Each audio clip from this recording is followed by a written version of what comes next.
All right, so one of the things we don't know is how much Hausheimer is going to commit to payroll. It is brick cold out here.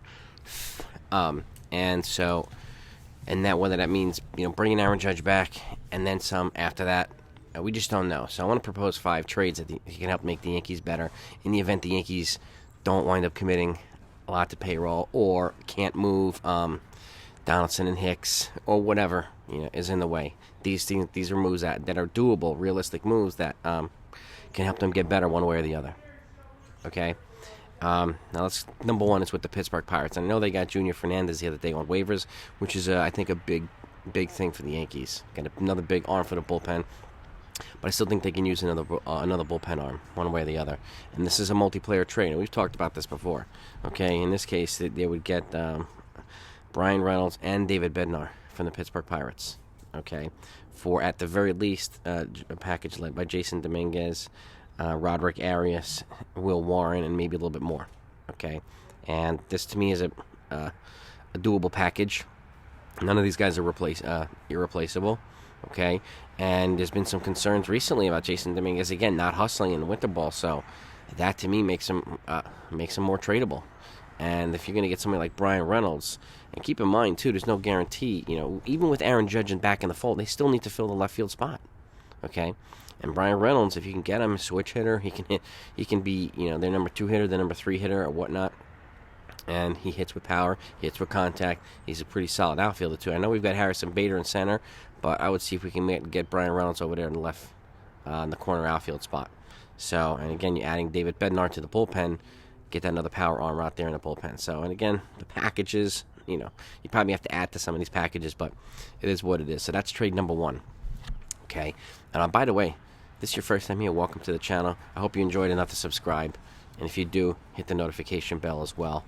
That way you don't miss all the other content I'm going to put out, especially when free agents start signing. And it's going to be crazy. It's going to be crazy. I thank you either way. But let's get to trade number 2, okay? Detroit Tigers. In this case, the Yankees would get Gregory Soto and Tarek Skubal from the Detroit Tigers for Gleyber Torres, Everson Pereira, Estevan Florial, Will Warren, and probably a little bit more as well. So, Tigers need bats. They need infielders, and they need outfielders. Gleyber Torres just happens to be close friends with Javi Baez, so it's a nice fit there, too. Everson Pereira gives him a controllable piece for the outfield. Estevan Florial, another controllable piece for the outfield that can play right now. So while they wait for Everson Pereira, another piece in the outfield, Will Warren gives them another pitcher. So, and the Yankees get a controllable left-handed starter and a controllable left-handed reliever. So, just like at the Pirates, they get a controllable outfielder and a controllable reliever, both of which are here until at least 2026.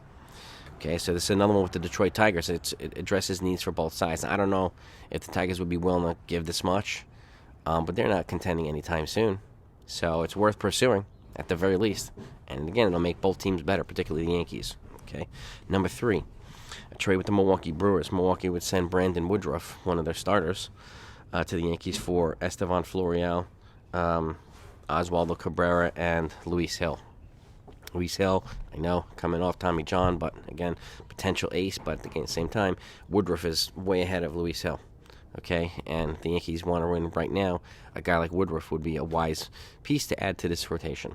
Okay, Oswaldo Cabrera would probably have to be included in this trade, and again, he's expendable at this point with all the other prospects they've got in the infield and the outfield. Okay, and Estevan Florial. But if they can get him without giving up Oswaldo Cabrera, then you might as well. And I know Oswaldo Cabrera is probably going to piss some people off, but again, this is the type of package you're probably going to have to give up for Brandon Woodruff or Corbin Burns. So, and gives the Yankees exactly what they need, another starter, a frontline starter for that rotation. Number 4, a trade with Seattle. Seattle would send Andres Munoz, their 23-year-old power reliever. They have a surplus of relievers, and if there's any way the Yankees can pry this kid away, they have to do it. Okay, for Gleyber Torres and Estevan Florial. It might cost more, too. But again, Seattle's already interested in Gleyber Torres and looking to trade for him. So this is the guy, if I'm Cashman, I'm trying to pry away one way or another. If I have to goose the package by adding Florial, another controllable outfielder, or someone else, I'm going to do it. Just to get Andres Munoz. So, and lastly, would be a trade with Miami. Okay, again, a Gleyber Torres trade, because I think they're going to move Torres one way or the other. But I'm going for Trevor Rogers, not Pablo Lopez, Trevor Rogers. I think he'd be a bigger project He's got more controllable years. He's pre-arb right now. Okay, he's on the left-handed side, and be a perfect project for Matt Blake to really turn into something good in the starting rotation. Also for Gleyber Torres and Estevan Florial, or something like that.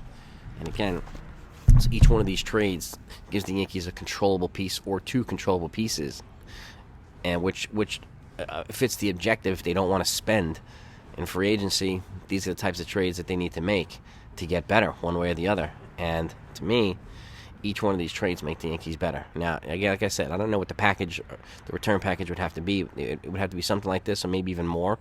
But again, if you have players like Estevan Florial who you're not playing anyway, you might as well get something in return for him.